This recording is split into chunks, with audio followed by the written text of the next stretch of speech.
मित्रों, साधना के यानी जप के जो है वो 3 प्रकार होते हैं। 3 तरीके से व्यक्ति जाप करता है, वाचिक, उपांशु और मानसिक। इसे इस प्रकार से समझें कि जिस प्रकार से हम किसी बच्चे को जब पहली कक्षा में भेजते, प्ले ग्रुप में वो जाता है, तो जब वो पढ़ता है उससे यदि हम बोलें कि आप मन ही मन में पढ़ो तो वो नहीं याद कर पाता। तो बच्चा पहली क्लास में जो है, पहले जब स्कूल में जाता है तो वो जोर जोर से पढ़ता है, A for Apple, A for Apple, A for Apple, बहुत जोर जोर से पढ़ता है। तो इसी प्रकार से कोई भी साधक जब साधना में पहले आता है, पूजा करने के लिए जब बैठता है और किसी भी मंत्र का जाप करता है तो पहले उसे वाचिक जाप करना चाहिए। वाचिक जाप कैसा होता है कि हम मंत्र को बोलते हैं जिसको दूसरा व्यक्ति भी सुन सकता है। तो ऐसा करने से क्या होगा कि आपको वो मंत्र सही तरीके से याद हो जाएगा। अब यदि आप सीधे ही यदि उपांशु में चले जाते हैं तो फिर जब आप माला का जाप करते हैं तो कई लोगों का की समस्या रहती है, किसी को 1 घंटा लगता है, किसी को 1.5 घंटा लग जाता है, किसी को 15 मिनट लगता है। तो उसमें आदमी का पूरा ध्यान इसी चीज़ में रहता है कि हम सही तरीके से मंत्र का जाप कर रहे हैं कि नहीं कर रहे हैं। तो ये प्रथम श्रेणी होती है साधक की कि उसको पहले वाचिक जाप करना चाहिए। 4-5 महीने तक वो पहले बोल बोल करके मंत्र का जाप करे। उसके बाद में उपांशु आता है, जो हम वाचिक जाप करते हैं उससे 10 गुना ज़्यादा फल जो है हमें उपांशु जाप में मिलता है।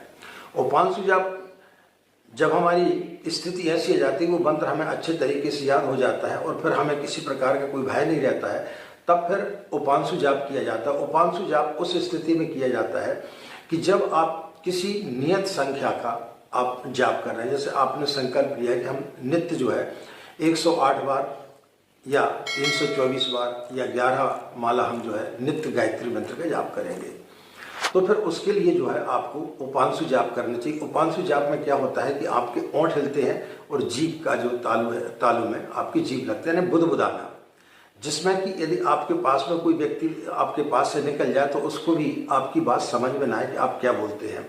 जैसे उपांशु जाप इस प्रकार से बोलते हो,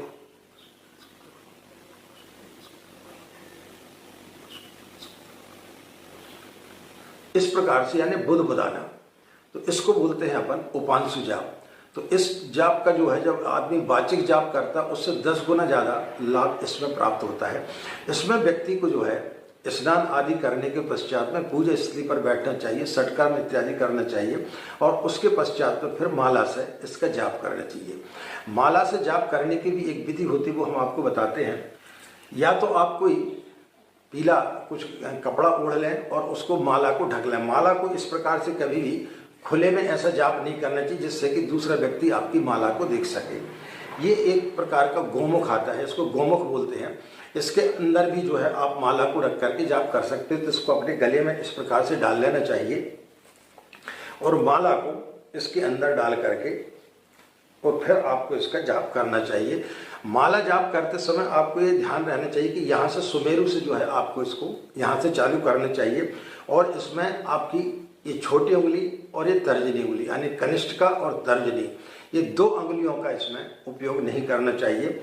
अनामिका उंगली में आपको जो है इस प्रकार से रखना चाहिए, मध्यमा उंगली और अनामिका उंगली के बीच में रखना चाहिए और अंगूठे के सहारे से आपको जब एक मंत्र आपका पूरा हो जाए तो उसको गुरिये को सरका देना चाहिए। जैसे आपने ओम भूर्भुवः स्वः तत्सवितुर्वरेण्यं भर्गो देवस्य धीमहि धियो न प्रचोदयात् एक जो है मन के को सरका दिया। इस प्रकार से सरकाते को जब आपका ये पूरा हो जाता है और यहाँ तक जैसे ही आता है तो इसका उल्लंघन नहीं करना चाहिए। इसको ऐसा करके जिस स्थान पर समाप्त हुआ था उसी स्थान से फिर अपन को जाप चालू करना चाहिए।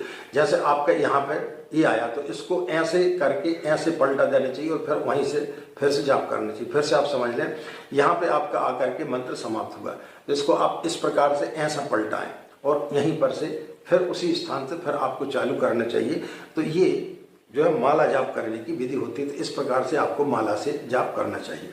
जब आप किसी निश्चित संख्या में कोई अनुष्ठान कर रहे हैं या आपने नित्य जो 3 माला का जाप करना, तो फिर आपको उपांशु जाप करना चाहिए। उपांशु जाप में जो है आपका मन एकाग्र रहता है और आपका जो है जीभ और आपके ओंठ काम करते हैं। इसके पश्चात में आती है मानसिक जाप, जिसे मानस जाप भी बोलते हैं। तो मानसिक जाप जो है सबसे सर्वश्रेष्ठ जाप माना जाता है, जो सहस्त्र गुना उपांशु जाप से भी आपको लाभ देता है। तो ये साधक की तीसरी श्रेणी होती है। जब हम पहले बोल करके करते हैं ताकि वह मंत्र हमें याद हो जाए, और फिर जब हम उसको अपने मन में बोले तो हमें यह कन्फर्म है हम जो मंत्र का जाप कर रहे हैं वो सही है। उसके पश्चात में जब साधक की धीरे धीरे स्थिति बढ़ती है तो फिर वो मानसिक जाप करता है। मानसिक जाप में आदमी का ना तो ओंठ हिलता है न जीभ हिलती है, सिर्फ जो है अंदर ही अंदर आदमी बोलता है। जैसे कि आप सुबह उठे और आपके मन में कोई गाना याद आ गया और वो दिन भर आपके मन के अंदर चलता रहता, आप काम करते रहते लेकिन वो आपके अंदर वो चलता रहता है। जैसे किसी का फोन आया और आप यदि फोन पर बात कर रहे हैं तो उसमें आपका दिमाग लगा हुआ है, आपका ओंठ हिल रहा है, आपकी जीभ हिल रही है, लेकिन जब आप अपने किसी प्रिय को याद करते हैं तो मन ही मन याद करते हैं और उस समय आपका जो है पूरा आप काम भी कर रहे हैं लेकिन आपका पूरा दिमाग जो है उसमें बैठा हुआ है और आप अंदर ही अंदर जो है प्रसन्न हो रहे हैं।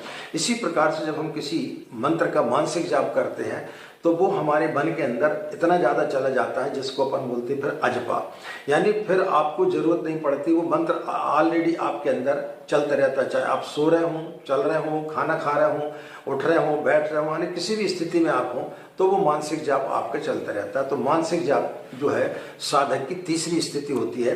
और जिस व्यक्ति का मानसिक जाप निरंतर चलने लगता है और जब उसको ऐसा लगने लगता है कि हाँ अब मैं चलते उठते बैठते अब मेरे मन में जो है सिर्फ और सिर्फ गायत्री मंत्र ही चलता रहता है, तो ऐसे व्यक्ति को फिर वाक सिद्धि हो जाती है। तो वाक सिद्धि यानी वो जो कुछ भी यदि किसी व्यक्ति को बोल दे तो वो उसकी वाणी जो है वो सिद्ध हो जाती है। तो ये 3 प्रकार की चीज़ें होती है। पहली सीढ़ी होती है आपको वाचिक जाप की, जिसमें आपको जोर जोर से बोलना चाहिए, जिसमें दूसरे व्यक्ति भी आपकी बात को सुन सके। जब आप निश्चित संख्या के लिए यदि आप जाप कर रहे हैं, कोई अनुष्ठान कर रहे हैं, 27 माला आपको नित्य जाप करना है या 33 माला आपको जाप करना है या 11 माला करना है, 3 माला करना है, तो उसमें आपको उपांशु जाप करने चाहिए। उसमें जो है आपको स्नान आदि करने की आवश्यकता होती है।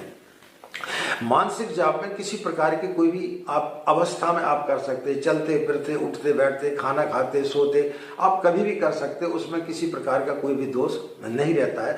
बहनें यदि मासिक धर्म में है, उनकी अशुद्धि अवस्था, तो उस समय भी वो मानसिक जाप कर सकती हैं। चलते फिरते उसमें किसी प्रकार का कोई भी दोष नहीं होता है। आप अचानक आपके दिमाग में यदि कोई टेंशन आ गया है, आप तनाव में है, तो आप एक जगह शांत बैठ जाओ, अपने मानसिक जाप करें। आप मानसिक जाप कहीं भी एक जगह बैठ कर भी आप कर सकते हैं। आप कहीं सफ़र कर रहे हैं तो वहाँ पर भी आप मानसिक जाप कर सकते हो। उसमें किसी प्रकार का कोई भी दोष नहीं लगता है। यह सबसे ज़्यादा सर्वश्रेष्ठ साधना होती मानसिक जाप की। तो पहले आप जो है शुरुआती दौर में बोल करके करें। जब धीरे धीरे आपका अभ्यास हो जाए तो फिर आप उपांशु साधना करें माला के माध्यम से, और जब आपकी साधना उससे भी ऊपर पहुंच जाए तो फिर आप मानसिक जाप का भी आप साथ साथ में अभ्यास करें। बीच बीच में जब भी आपके पास समय हो तो आप मानसिक जाप भी करते रहें, तो निश्चित रूप से आपको कई गुना लाभ प्राप्त होगा।